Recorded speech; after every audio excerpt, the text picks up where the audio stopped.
విధంగా మనము వనరులను మనం పెంచుకోవాల్సిన అవసరం ఉంది. ఎక్కడి నుంచి ట్యాక్స్ మనం కలెక్ట్ చేస్తామో ఆ ట్యాక్స్ను సక్రమంగా కలెక్ట్ చేయాలి, లీకేజెస్ ఉండకూడదు. మనము పే చేయగలిగిన వారి దగ్గర కలెక్ట్ చేస్తున్నాం, పే చేయలేని వారికి మనం వెల్ఫేర్ ప్రోగ్రామ్స్ చేస్తున్నాం. ఈ పొదుపు మహిళా గ్రూపులన్నింటినీ కూడా మీ ఓటు బ్యాంకుగా మార్చుకోవటానికి జరుగుతున్న ప్రయత్నాలు అని ఒక విమర్శ ఉంది. ఇప్పుడు ఓటు బ్యాంకు రాజకీయాలు ఖచ్చితంగా ఉంటుంది, కానీ ఇప్పుడు నేను అనుకునేది శ్రీకాకుళం నుంచి అనంతపురం వరకు, ఆదిలాబాద్ నుంచి చిత్తూరు వరకు ఎవరు ఓటర్ని కూడా మనం మబ్బు పెట్టే విధంగా మనం చేసే పరిస్థితి లేదు. వారు ఖచ్చితంగా ఎవరు వాస్తవాలు మాట్లాడుతున్నారు, ఎవరు మనకు చేస్తున్నారని బ్యారేజ్ చేసుకునే పరిస్థితిలో సమాజం ఉన్నది. ఇప్పుడు డబ్బు కానీ, ఇన్ఫ్లుయెన్స్ కానీ, ఓట్ బ్యాంక్ కానీ నేను అనుకుంటే వచ్చేది కాదు. వారి మనసులో నుంచి వారు చేయాలి. మీరు ఎంత ఏమి చేసినా కూడా, ఓటర్స్లో మీరు ఎలక్షన్స్ పోటీ చేశారో లేదో తెలియదు, కానీ నాకైతే తెలుసు, మనం ఎన్ని చేసినా కూడా ఓటర్ మహాశయుడు ఆయన ఓటు హక్కును గ్రామీణ ప్రాంతాల్లో ఏ విధంగా ఉపయోగించుకుంటారో ఎవరు కూడా వారికి ప్రెడిక్ట్ చేయలేం. ఇప్పుడు అర్బన్ ఏరియాస్లో ఇంకా ఓటింగ్కి రారు, చదువుకున్న వారు ఓటింగ్కి రారు, కానీ గ్రామీణ ప్రాంతాల్లో మాత్రం వారి ఓటు హక్కును సద్వినియోగం చేసుకుంటారు. చాలా ప్రాంతాల్లో 80%, 90% పండు ముసలి వారు కూడా వారు వచ్చి ఓటు వేయాలి నేను ఖచ్చితంగా అని వారు రావటం జరుగుతుంది. సో మబ్బు పెట్టేది ఏం లేదు. ఆర్థిక స్వాతంత్రం ఉంటేనే మహిళలకు గౌరవం వస్తుంది, ఒక కుటుంబంలో సమాజంలో కూడా గౌరవం వస్తుందని పూర్తిగా నమ్ముతాను. ఫస్ట్ నుంచి కూడా దీంట్లో ఈ మూమెంట్లో బలోపేతం చేసే దాంట్లో నేను ప్రయత్నం చేస్తానే వస్తా ఉన్నాను.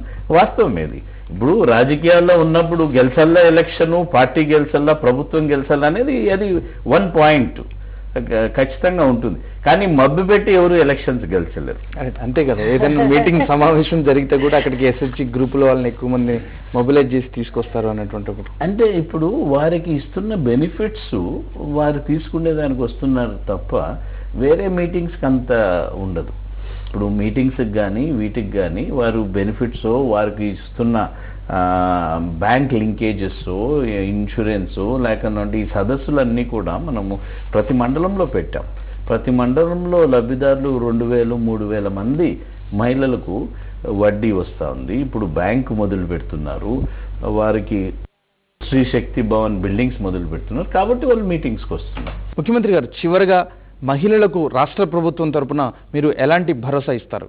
ఇప్పుడు ఉన్న స్కీమ్స్ ఏదైతే ఉన్నాయో అందరికీ చేరే విధంగా ప్రయత్నం చేస్తున్నాం. ఈ మైక్రో ఫైనాన్సెస్ నుంచి, బెడద నుంచి మనం బయటకు తీసుకొని రావాల్సిన అవసరం ఉంది. వారికి బ్యాంకర్స్ నుంచి ఇంకా ఫైనాన్సెస్ ఇచ్చే విధంగా వారికి ఏదైతే అవసరాలు ఉన్నాయో, ఇప్పుడు స్టార్ట్ చేసేది మనము కొంచెం కష్టపడాలి. స్టార్ట్ అయిన తర్వాత స్టెబిలైజ్ అయ్యేదానికి ఇంకా కష్టపడాల్సిన అవసరం ఉంది. సో ఇప్పుడు ఒక మంచి ప్లాట్ఫామ్ పైన ఉన్నారు. నెక్స్ట్ 3-4 ఇయర్స్లో ప్రభుత్వం నుంచి, బ్యాంకర్స్ నుంచి మనం బాగా సపోర్ట్ చేయగలిగితే ఖచ్చితంగా ఈ మూమెంట్, మహిళా ఏదైతే ఇది ఉందో ఐకేపీ మూమెంట్ ఉందో ఇంద్రక్రాంతి పథకం ద్వారా, ఇది సస్టైన్ అయ్యేదానికి, లాంగ్ టర్మ్ రిజల్ట్స్ ఇచ్చేదానికి ఖచ్చితంగా ఉపయోగపడుతుంది అన్ని విధాల.